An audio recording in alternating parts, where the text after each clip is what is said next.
Haleluya na Mungu. Haleluya. Fanya kazi. Fanya kazi. Unapofanya kazi, unanipa kazi ya kuombea kazi yako. Ninaiombea kazi yako. Ukikosa kazi utakuwa tapeli. Haleluya, haleluya, haleluya na Mungu. Haleluya. Hebu tusome ile andiko hili la Yeremia. Yeremia sura ya 2. Kitabu cha Yeremia ile sura ya 2. Sura ya 2 somo la mstari wa 26 mpaka 27. Biblia inasema, kama mwivi aonavyo haya kama kwako, ndivyo wao nao hao nyumba ya Israeli, wao na wafalme wao na wakuu wao na makuhani wao na manabii wao waliambiao bongo la mti, wewe o baba yangu, na kuliambia jiwe, ndiwe uliyenizaa. Kwa maana wamenipa mimi visogo, wala hawakunielekeza nyuso zao, lakini wakati wa taabu watasema, simama utuokoe. 28. Lakini wako wapi miungu yako uliyoifanya? Na wasimame hao kama wakiweza kukuokoa wakati wa taabu yako. Na kwa maana hesabu ya miungu yako ni sawa na hesabu ya miji yako, Yuda. Kwa hiyo wana wa Mungu, angalia sana mwenendo wako.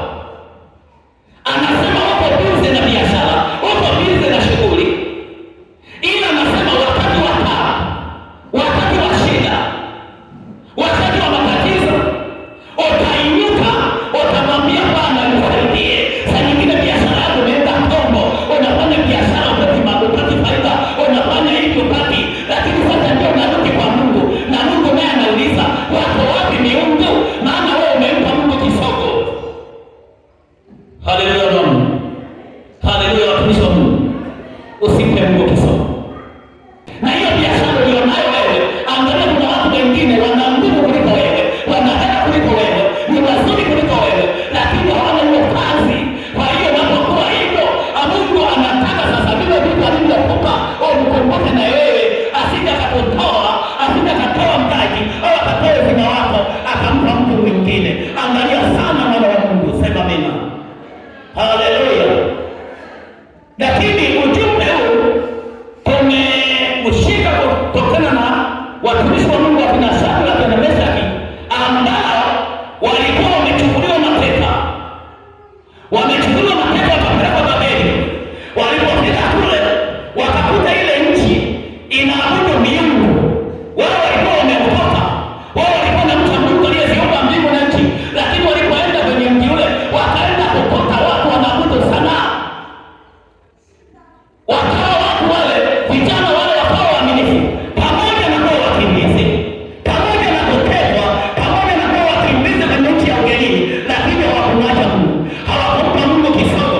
Walikaa wakavumilia, wakavumilia shida, wakavumilia matatizo, na Mungu akawatetea.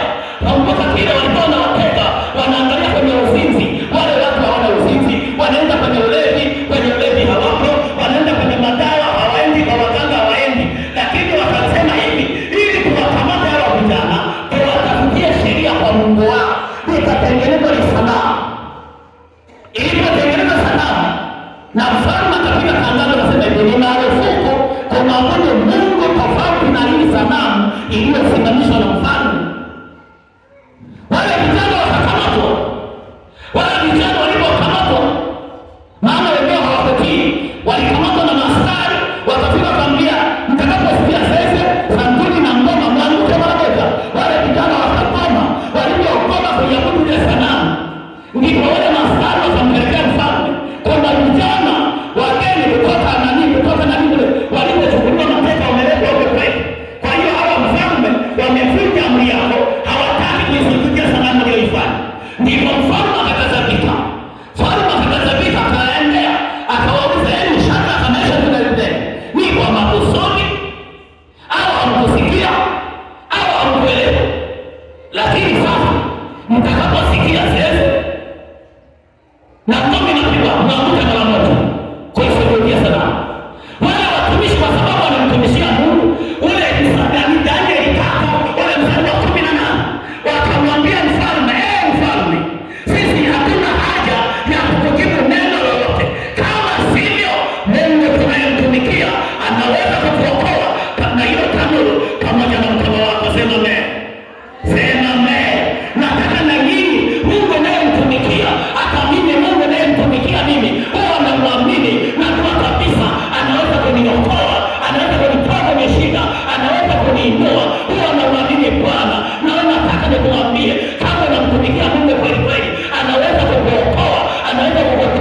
kwenye shida ulionayo, kwenye matatizo ulionayo. Kwa hiyo mtumikie Bwana, naye Bwana atakuheshimu. Wale vijana walikuwa naamini kabisa wanamtumikia Mungu, hawawezi wakaabudu sanamu. Sema amen. Sema amen. Kwa hiyo neno la Mungu, mtumikie Bwana. Mungu anayemtumikia lazima kuokoe. Leo tuko kwenye kipengele, kuna kipengele hapa ambacho nilifundisha Ijumaa. Nilisema imani ya kweli katika uwezo wa Mungu. Imani ya kweli katika uwezo wa Mungu. Wafalme hawa walikuwa na imani thabiti kuwa Mungu wao ni Mungu mkuu na ana uwezo wa kuwatoa katika hali yoyote ngumu. Mbili, walitambua kwamba hakuna tatizo linaloweza kuzidi nguvu za Mungu wao. Kwa hiyo na wao ukiokoka, wajue kabisa hakuna tatizo linaloweza kuzidi nguvu za nani? Wengine kuchelewa kuolewa. Unaona sasa hili inazidi Mungu. Wengine wamechelewa kujenga. Wengine wamechelewa kununua nyumba. Wengine wamechelewa kununua gari. Wengine wamechelewa kubarikiwa. Unaanza kuona tatizo hilo ni kubwa kuliko Mungu. Mwana wa Mungu, futa wazo hilo. Haleluya. Mungu tunayemtumikia anaweza. Sema amen. Sema amen. Mungu tunayemtumikia anaweza kutuokoa pamoja na shida na taabu zilizoko duniani. Sema amen. Kwa hiyo ni tamko la kutambua ukuu wa Mungu juu ya mamlaka ya binadamu. Ni tamko la kutambua ukuu wa Mungu juu ya mamlaka ya binadamu. Leo kwenda kwenye kipengele hiki, naomba andika imani bila masharti. Ndio nataka nianzie hapa. Tumemaliza kuandika imani bila masharti.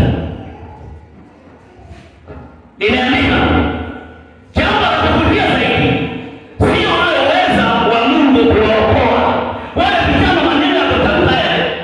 Jambo la kuvutia sio uweza tu wa Mungu kuwaokoa, bali mtazamo wao ulitangulia kusema, kama ni hivyo, ujue yeye mfalme ya kuwa sisi hatutaitumikia miungu yako.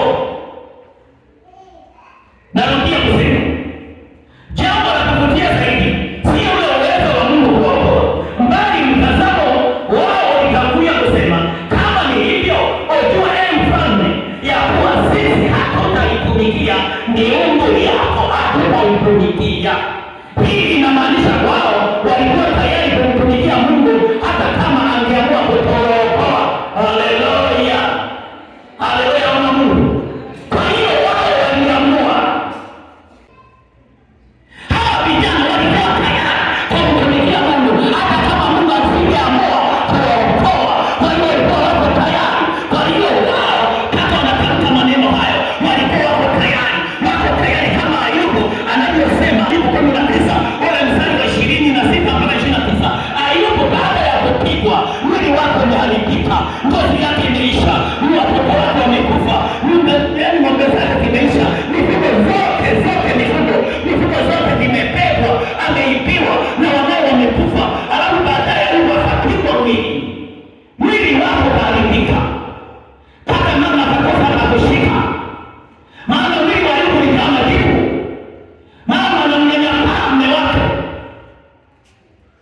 Mungu aliwaokoa roho.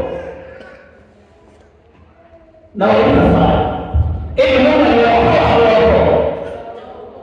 Haleluya. Aliwaokoa kwa sababu gani? Walikuwa wanamtumikia Mungu. Aliwaokoa kwa sababu walikuwa wanamtumikia Mungu. Na wewe kama unamtumikia Mungu, haina haja ya kupambana sana. Haina haja ya kujiuliza sana. Labda nifunge siku 40, labda nifunge siku 50. Wishie Bwana, tumikia Bwana. Lazima onekane kwako, lazima onekane kwenye biashara zako. Maana amesema katika Zekaria 2:8 anasema hawakusali nini? Anakosa mboni ya jicho lake. Usinitegemee mimi. Haleluya. Haleluya. Na kufundisha usinitegemee mimi, umtegemee Mungu. Mimi naweza nikasafiri, ila Mungu hasafiri. Haleluya. Haleluya. Mungu hasafiri. Mimi hapa tunaweza tukauliza nikaondoka. Mimi sijengi umaarufu kama wengine anasema kila shida ifanye hivi, kila shida iwe si kwa mchungaji. Anataka ukipata shida, piga moja kwa moja kwenda kwa Mungu. Nyosha mkono kwenda kwa Mungu. Mwambie Mungu mahitaji yako. Mwambie Mungu shida zako. Mwambie Mungu akusaidie. Maana ukiniambia mimi, nami namwambia Bwana. Ila nakufundisha usipite sana kwangu. Nyoka moja kwa moja na Mungu ataonekana kwako. Piga makofi na vigelegele na shangwe. Mungu, mtegemea Mungu, mwana wa Mungu. Usitegemee mwanadamu. Sema amen. Sema amen. Haleluya. Ukipiga simu sipatikani utafanya.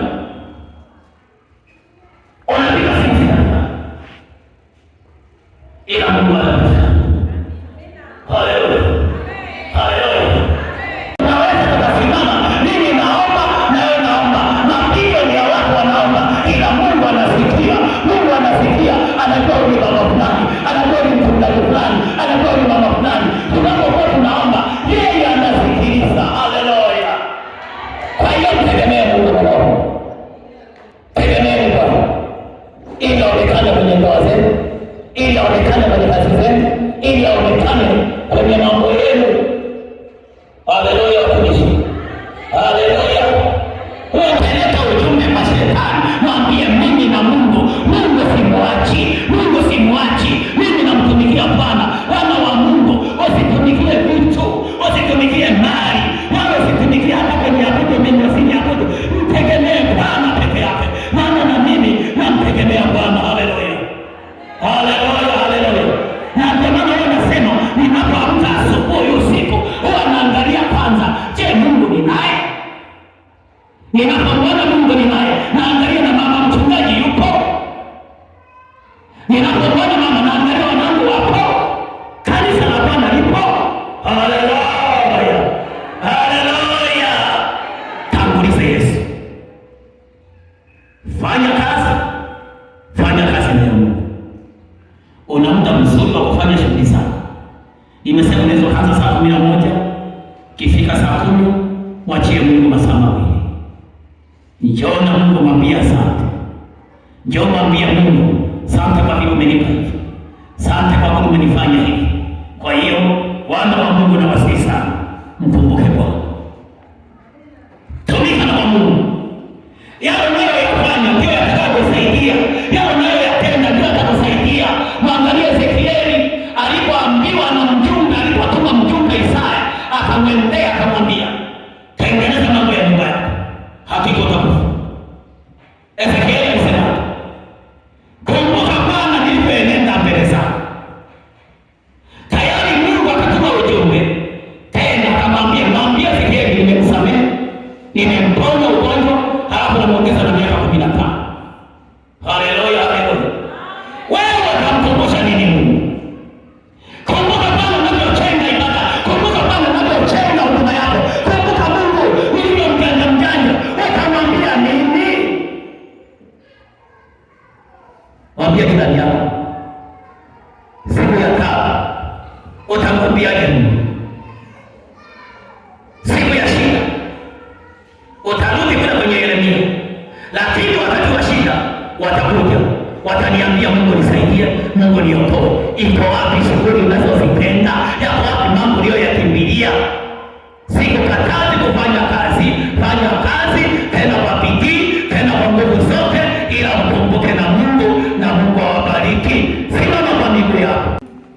ndio shida mbalimbali.